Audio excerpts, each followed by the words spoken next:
유대인들에게 있어서 회당장은 마을에서 존경받는 사람이었을 겁니다.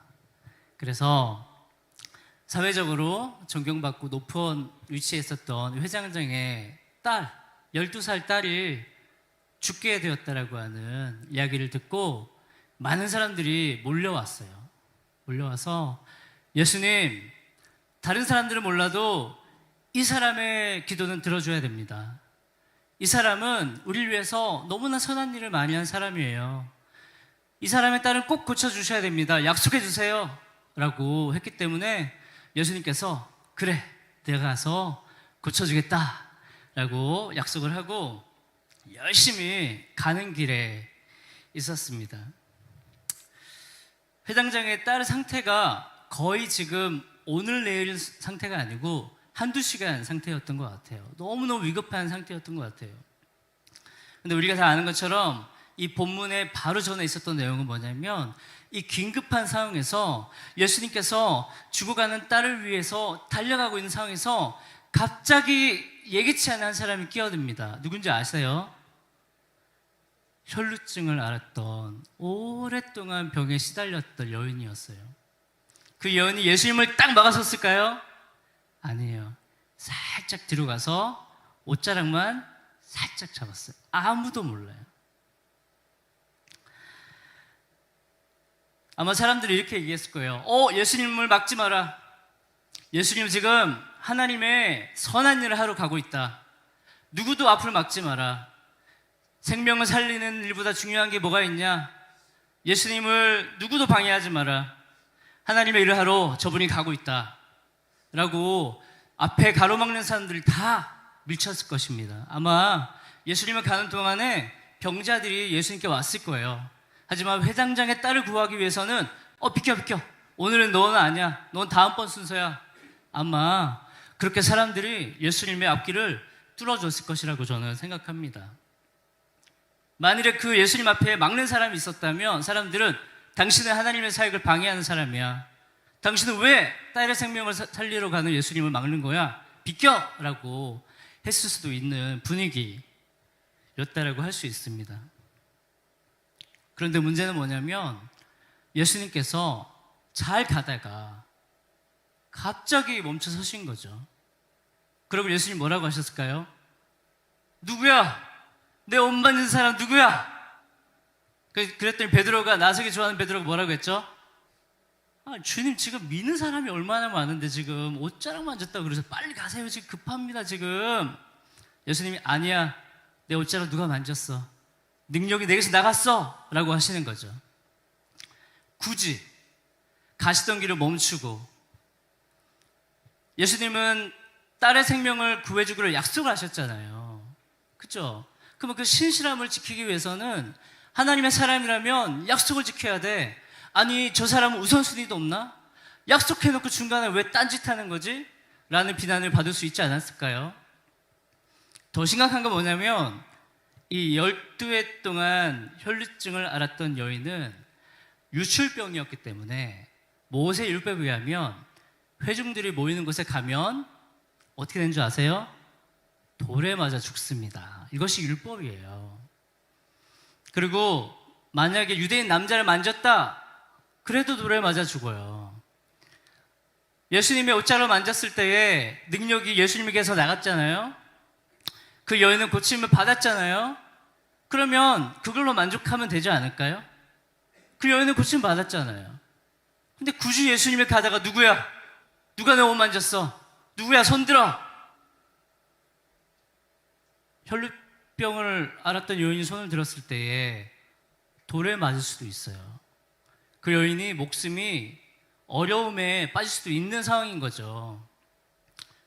그런데 왜 예수님께서 굳이 가시던 길을 멈춰서서 그 여인이 동네에서 죄인인 여인이며 오랫동안 유출병을 앓았던 여인이고 모세 율법을 어기고 이곳에 나왔으며 유대인 남자 옷자락을 잡았다라고 하는 그 당시 규율에 맞지 않는 행동을 했다라고 하는 것을 왜 드러냈을까요? 왜 이런 위험한 상황을 예수님께서 감수하셨을까? 우리를 한번 생각해 봐야 됩니다.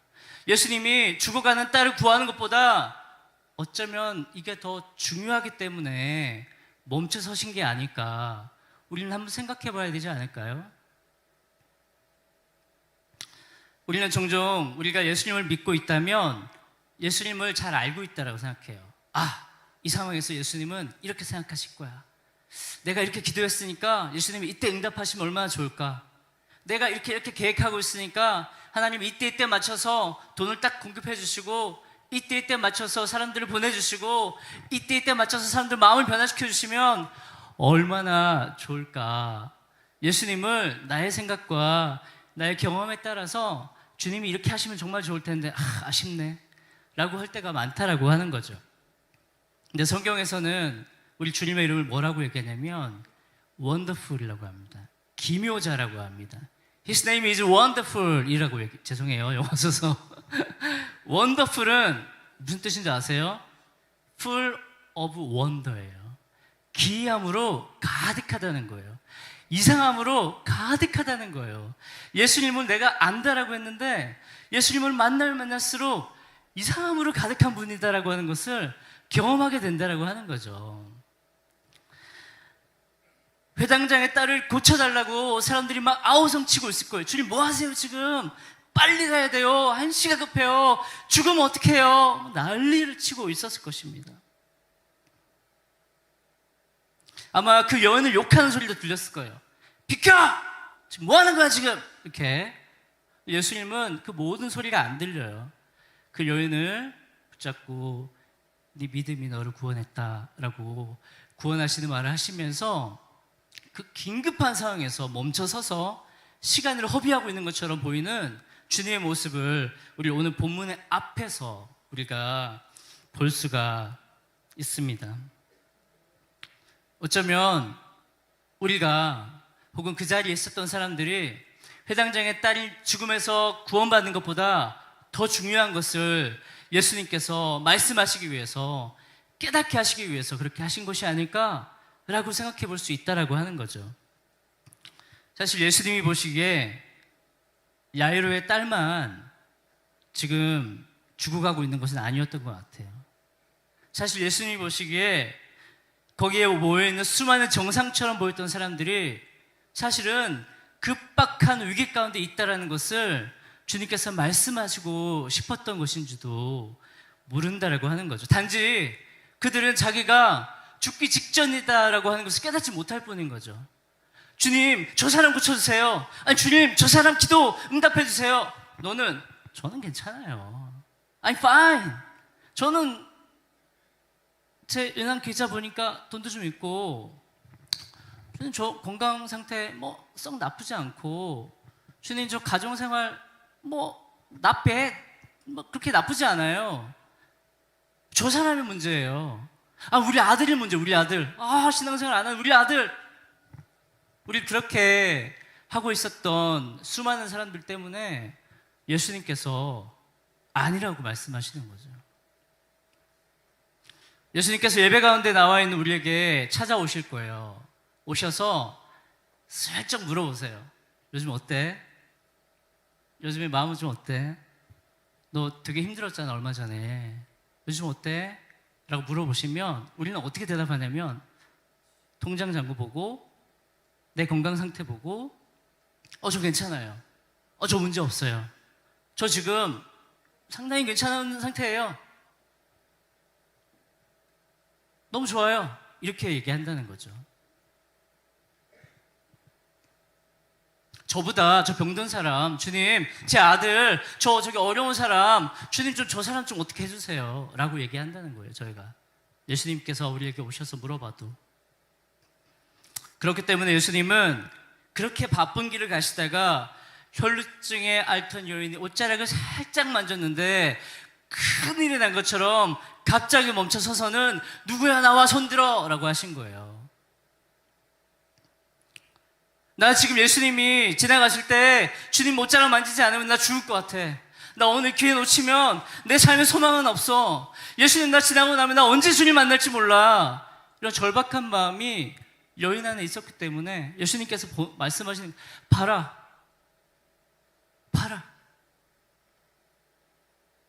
이 여인만큼 절박한 믿음을 가진 자만 하나님 능력을 경험할 수 있다. 하나님의 구원을 맛볼 수 있다. 너희처럼 나는 괜찮아요.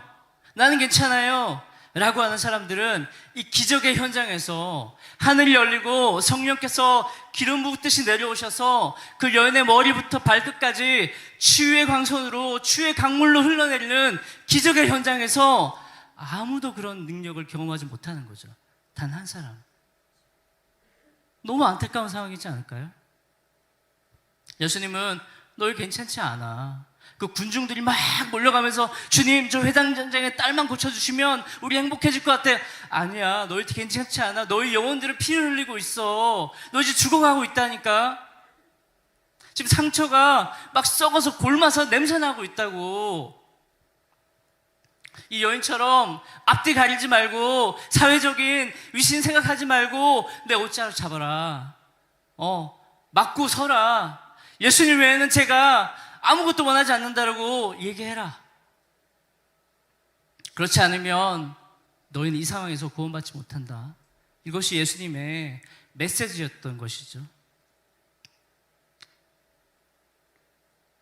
하늘에 놀라운 기적이 임하고 10수년 동안 정말 엄청난 돈을 써서 의원들에게 고통받았던 그 여인, 그 딸, 예수님께서 그 딸을 고쳐주신 거잖아요. 믿으시죠? 할렐루야. 예수님께서 그 딸을 고쳐주신 거예요. 야이로의 딸도 소중하지만 그 12년 동안 고통받았던 딸도 소중한 딸이었던 거죠. 사람들은 저 딸보다 회당장의 딸이 더 소중해요. 하지만 하나님의 관점은 달랐던 거예요. 하나님은 야이로의 딸도 소중하지만 12년 동안 고통받고 손가락질 당하고 죄인으로 취급받아서 사람 사이에 나서지 못하고 하나님 앞에 은혜가 아니라 저주받은 사람이라고 인식받았던 그 딸도 소중한 딸이었다라고 하는 거죠. 이 놀라운 기쁨과 기적의 현장에서 오늘 본문이 시작됩니다. 49절 한번 띄워주세요. 주님이 영광 가운데 말씀하시는데 어떤 사람이 분위기를 확 깨는 거예요. 찬물을 확 끼얹는 거죠. 회장장에게 와서 말하는 겁니다. 선생님 이제 안 가도 돼. 선생님 집에 가시라 그래. 이제 필요 없어. 왜? 당신 딸 죽었어 이제. 은혜와 기적의 현장에서 어떤 눈치 없는 사람이 나타나서 이제 주님 가시라 그래. 이제 필요 없어. 죽었어.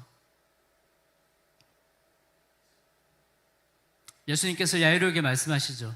두려워 말고 믿기만 해라. 딸이 살게 될 것이다. 그 현장에 야이로가 있었단 말이에요? 없었단 말이에요? 있었단 말이에요. 야이로가 예수님을 따라가고 있었단 말이에요. 근데 딸이 죽어가는데 예수님이 딴짓하고 있는데도 야이로가 가만히 있었다는 얘기예요. 속이 얼마나 탔겠어요. 내 딸 죽는데, 내 딸 죽는데. 그런데 예수님을 향한 믿음이 있기 때문에 잠잠히 기다린 거죠. 그 믿음을 예수님이 보시고 야이로에게 두려워하지 마라. 믿기만 해라. 딸이 살 것이다. 예수님과 함께 사람들이 야이로의 집에 갔습니다. 사람들이 와 예수님 오셨다 할렐루야 했을까요? 성경은 초상집이었다라고 말하고 있습니다. 사람들이 통곡하고 있었다라고 말하고 있어요. 제일 당황스러운 사람들은 누굴까요? 예수님이 딸을 살릴 거라고 믿고 초상집이 아니라 잔치집에 갈 거라 생각하고 옷 입고 온 사람들이에요. 조의금도 가져오지 않은 사람들이에요. 그냥 대충 입고 온 사람들이 순식간에 초상집에 조문을 하게 된 거죠. 화가 나지 않겠어요? 아니 예수님 고쳐달라고 했더니 이게 뭐예요 지금? 아니 지금 뭐 하는 거예요 지금?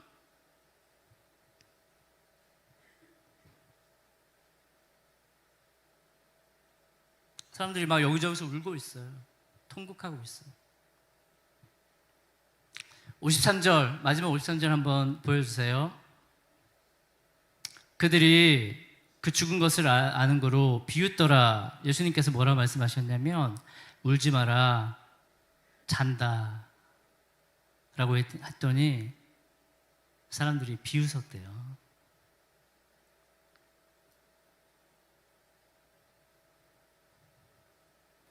당신이 중간에 그 여인과 얘기하지 않았다면 이 딸은 살았을 거야.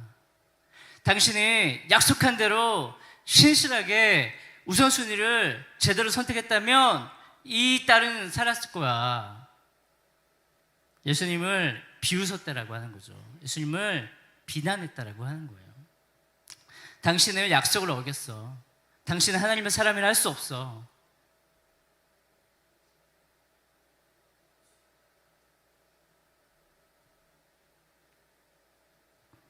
우리에게도 이런 비웃음이 있습니다. 원수 마귀는 비웃는 존재래요. 비웃는 존재래요. 우리가 뭐 한다고 하면 비웃어요. 야, 네가 무슨, 야, 시집에나 가라, 시집이나. 이렇게 말한다든지. 지금 네 상황이 그거 할 때야, 지금. 이렇게 비웃는다든지. 사역, 뭐 훈련, 선교, 대학이나 가, 대학이나. 이렇게 말한다든지. 괜찮습니다. 우리 예수님도 비웃음 당하면서 사역하셨어요. 예수님께서 앞에 나가셔서 우리 대신에 어째 우리가 받아야 될 비웃음을 대신 받으신 거예요. 그래서 우리가 뭐 선한 일을 할 때 내가 이거 해도 될까? 이거 내가 한다고 하면 우리 집에서 우리 부모님이 누가 비웃지 않을까? 걱정하실 필요 없어요. 예수님께서 앞에서 비웃음을 먼저 당하시고 기쁨으로 사역하셨기 때문에 우리는 괜찮다라고 말할 수 있어요. 하나님께서 하나님의 일을 하실 때에, 예수님께서 하나님의 일을 하실 때에 칭찬과 박수 가운데 하지 않으셨어요. 비웃음과 불신과 욕설 속에서 일을 하셨다라고 하는 것을 우리는 오늘 말씀을 통해서 볼 수 있습니다. 예수님께서 욕을 얻어먹으면서 비웃음을 당하실 때 화내셨을까요? 누가 비웃어? 누가 하나님의 일하심을 비웃어? 라고 하셨을까요? 예수님은 그런 거 상대 안 하셨어요. 그냥 그 아이의 손을 잡고 그 아이를 일으키시고 그 아이의 영혼을 불러오시며 그 아이에게 먹을 것을 좀 줘라. 얼마나 세심하신 분이에요. 예수님께서 그 아이가 배고플 거다라고 하는 걸 염려하셨다는 거잖아요. 먹을 걸 좀 줘라. 연약함을 안아주시고 케어하시는 분이 우리가 믿고 사랑하고 예배하는 예수님인 것을 믿으시기 바랍니다. 비난과 비웃음에 영향받지 않으세요. 나가서 우리의 죄와 불신에도 영향받지 않으세요. 우리의 두려움이나 우리의 염려에도 영향받지 않으세요. 예수님은 성령의 역사에 따라 하나님의 일을 정확한 때에 이루시는 분이신 것을 믿으시기 바랍니다. 옆에 있는 분들에게 고백하세요. 예수님께서 당신을 위해서 일하실 것입니다. 아멘. 믿으시죠? 예수님께서 그런 분이라는 걸 믿지 않으면 우리는 두려워할 수밖에 없어요. 사람들이 뭐라 할 때 막 위축될 수밖에 없어요. 사람들이 막 눈치를 보면 내가 이렇게 해도 되나? 근데 오늘 말씀을 보면 그렇게 하지 말라는 거야. 두려워하지 말라는 거야. 내가 하나님의 아들도 비웃음 당했는데 너희도 당할 수 있어. 하지만 하나님의 선하신 뜻을 따라 기쁨으로 사역하면 생명의 역사가 나타날 것이다. 믿으시기 바랍니다. 세상에서 칭찬받는 사람, 오늘 저는 낮 예배 때 목사님 말씀에 너무 큰 은혜를 받았습니다. 제가 그런 사람이구나라는 게 느껴졌어요. 제가 그렇게 연약하고 부족한 사람이구나. 근데 주님께서 그런 자를 사용하시는구나. 너무 큰 은혜를 받았습니다. 이 사역자로서 말씀 은혜 받기 쉽지 않습니다. 장로님들도 아시겠지만 목사로서 다른 목사님 말씀 듣고 정말 이게 주의 말씀이다. 은혜 받기 쉽지 않아요. 저 너무너무 오랜만에 그 목사님 말씀 통해서 제 안에 이렇게 그 감동이 사실 있었습니다. 말씀 맺도록 할게요. 예수님은 이 시대에 마음고생을 많이 하고 있는 딸들에게 오늘 주님께서 말씀하실 거예요. 두려워하지 마라. 와서 옷자락 잡아라. 눈치 보지 마라. 사람들이 뭐라 하는 거, 비웃는 말 하는 거 신경 쓰지 마라. 나도 그렇게 비웃음 당했다. 대신에 믿음으로 옷자락 잡으면 네 믿음이 너를 구원하였으니 평안히 가라 라고 주님이 말씀하신다라는 것을 믿는 저와 여러분들 되시기를 축복합니다. 우리가 연약함과 부족한 가운데 있을 때에 예수님 외에는 우리를 돌아볼 분이 없어요. 누구를 우리가 바라겠어요? 우리가 누구에게 연락하겠어요? 그냥 우리를 구원하신 예수님, 나 때문에 이 땅에 내려오신 예수님 앞에 나가서 주님, 제가 또 실수했어요. 제가 또 넘어졌어요. 제가 또 원하지 않았는데 또 이런 연약함을 또 제가 또 넘어졌어요 라고 얘기하고 주님이 옷자락을 요란하게 잡을 필요도 없죠. 살짝 믿음으로 스치기만 해도 예수님께서 우리에게 딸아 안심해라, 안심해라, 믿음이 너를 구원했다 라고 말씀하실 것을 믿고 이번 한 주간도 예수님의 얼굴을 찾고 예수님의 이름을 부르며 승리하시는 저와 여러분들 되시기를 주님의 이름으로 축복합니다. 함께 기도하겠습니다. 하나님, 오늘 말씀을 통해서